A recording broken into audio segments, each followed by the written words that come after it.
System alert. Computer standing by. All systems functioning. Right, hi guys there. Today I'll be showing you how to set up a website on your VPS/dedicated server. This is part 2 of the series. There's a few things you'll be required to have. You will need an FTP client, and you'll also need webmin installed on your VPS/dedicated server. If you do not have webmin installed, you can go and check out one of my other videos showing you how to install that. Okay, so first things first is we're just going to load up FileZilla, and we're going to log in.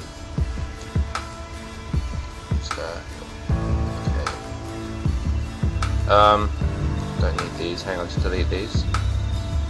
Okay, so now we need to log in. We're going to press new, and I'm just going to call it whatever you want, and then we need the host. Well, that could be your domain if the domain is pointing to your server, or the IP address of the server. And we want to change the protocol to SFTP, and we want to change that to normal, and then you just log in as your root user on your server.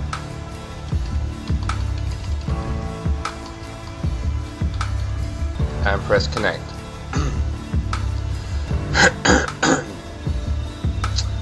Okay, once we've logged in, you'll see this. We want to click on the 2 dots up here. Now, the default location is, if I remember correctly, for the files for your server would be in VIR, then it would be www, and then HTML, and that is where your at the moment that's where the default IP address is located when you go to that. So whether you put in that will go in this directory here, but I don't like it in this directory. It's a bit messy. I don't really want to keep traveling there to find my website server. I'd rather have it in the home directory, so I'm going to go back and just open up the home directory, and just move that over here. I'm going to make a file called public_html in there,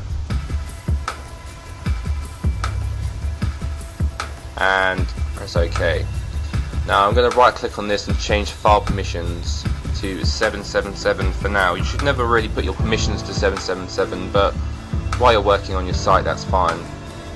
And also go back one and change the home directory to 77 as well. 77, yeah. Okay, now we've set up the basics where we're going to actually put our website in.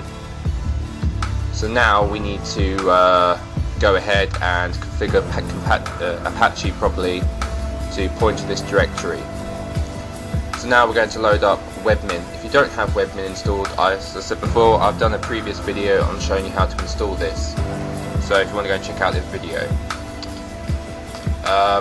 So we're going to put the IP address of the server and the webmin port number, and press enter. And once you've logged in, it'll take you to this page, and we want to click services, and then we want to click Apache. After this, we want to create a new virtual host, and then we want to specify an address. Now we need to put the our domain in that we'll be using on our website. I'm using dedicated-masters.com, so as long as you've done this correctly, it should be fine. And now we need to put the root, that folder we just made in the home directory a second ago. So we so we click this, we go to home, public_html, double click and press OK.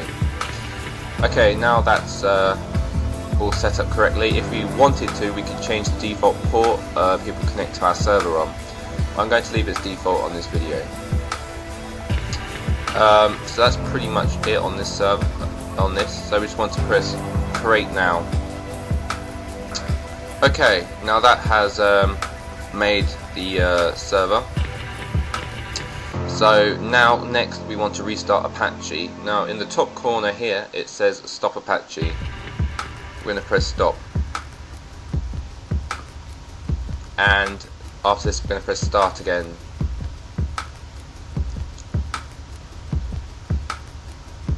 So now we have our domain pointing to the directory that we made.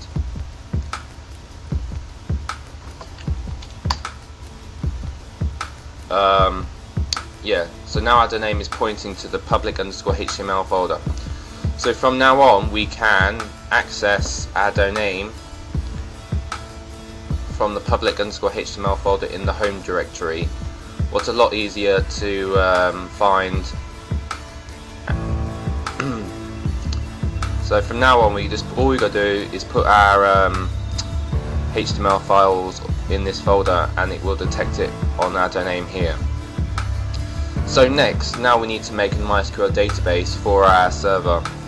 So we're going to click services again and we're going to click MySQL database server.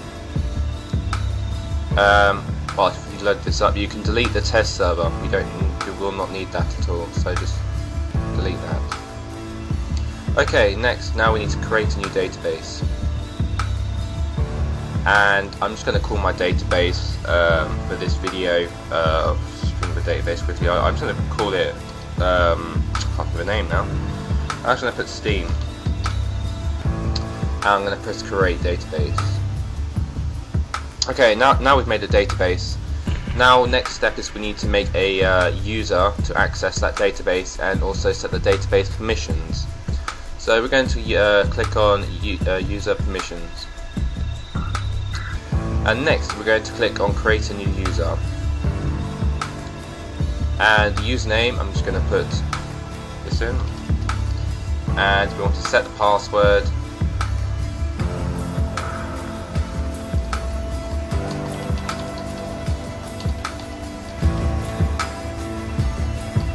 Okay, so once we put the password in, now we need to put the host in.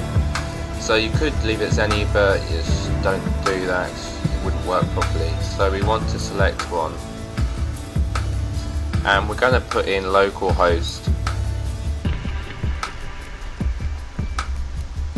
And after this, all we need to do in here is select that one, scroll down, hold shift and click, and that will highlight all of them. I'd keep this as normal. You can change this if you wish, but I keep it as normal. And after that we're just going to press create. Okay, now we've created a user for our database, so now we can successfully log into the database if we need to. If you're running a Joomla website or B-Bulletin, or I'm trying to think, can't think of any other ones. If you're running something like that, you'll need a database. So after you've made the database, now we need to come down here and just click these, and also select the bar here, scroll down to the bottom, highlight that, and here we on this bit again we're going to go specify a host, and I'm just going to put local host in again and press save. Okay, so now we've successfully pointed the domain to a folder, and we've made a MySQL database with a user. So that is pretty much the basics of setting up a website. I hope you've enjoyed this tutorial. Please rate and comment, and check out my other videos showing you how to install other various features. Thank you for watching. System alert. Computer standing by.